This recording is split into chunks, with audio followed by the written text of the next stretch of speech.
Hey guys, welcome back to another TV show review. So tonight, I just finished watching the first season of Daredevil Born Again. Now before I get into talking about this show, let me go ahead and say this first. I never actually watched the original Netflix Daredevil series my whole life, but coming into this year, I decided to lock in and binge watch through all 3 seasons of the original Netflix Daredevil series, and that show was easily the best Marvel show I've ever witnessed in such a long time. So when I heard that Marvel was making a revival and a continuation of that show with the original cast coming back, I was super hyped, and this easily became one of my most anticipated Marvel projects of the year. And now that season 1 of this show just concluded, guys, I can confidently say that this show is easily one of the best Marvel shows I've ever seen in my entire life.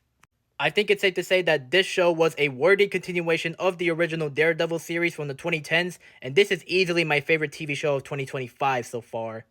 There is so much to process here, so let's break down the best and worst parts of this series. The first positive for this show is easily the acting performances. Charlie Cox is absolutely incredible as Matt Murdock, aka Daredevil. He is just as good as he was in the original Netflix show, and he just embodies Daredevil perfectly. And I think it's safe to say that it's about time we give this man an Emmy because it's long overdue. Vincent D'Onofrio gave an incredible performance as Wilson Fisk, aka Kingpin.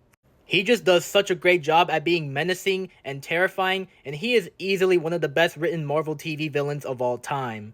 And I thought some of the stuff with him being the mayor of New York City was something I absolutely enjoyed. John Bernthal did an amazing job as Frank Castle, aka The Punisher. He just truly embodies Punisher perfectly, and just like Charlie Cox, he too also deserves an award for his performance. Wilson Bethel did a great job as Ben Poindexter, aka Bullseye.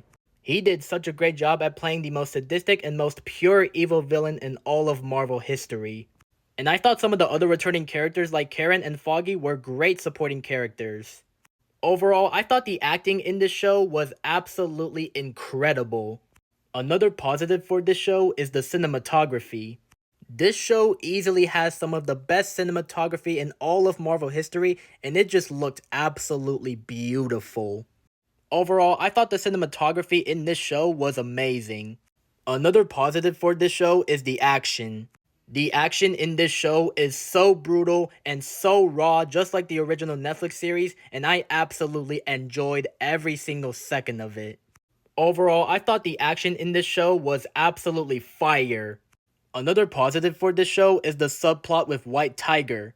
The subplot with White Tiger in this show was handled in the most brilliant way possible, and I would like to take this time to say rest in peace to Camar de los Reyes, the actor who plays White Tiger in this show, because he gave such an incredible performance as this character.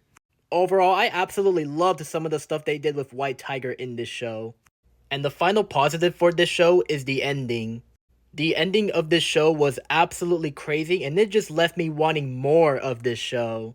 Overall, I thought the ending to this show left me absolutely speechless.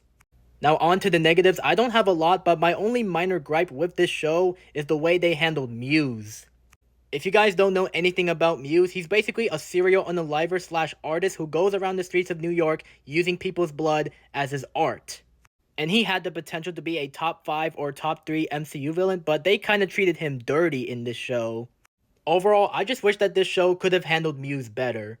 Overall, I had a great time with this show, and this show is easily one of the best Marvel TV shows I've ever witnessed in my entire life, and this is easily my favorite show of 2025 so far, and the rating I would give for this is a solid 9.5 out of 10. I am absolutely itching for season 2 right now, and I need it injected into my veins. But anyways, yeah, that's my review of Daredevil Born Again Season 1, and thank you for watching. If you want to see more reviews like this, follow me for more. Peace out.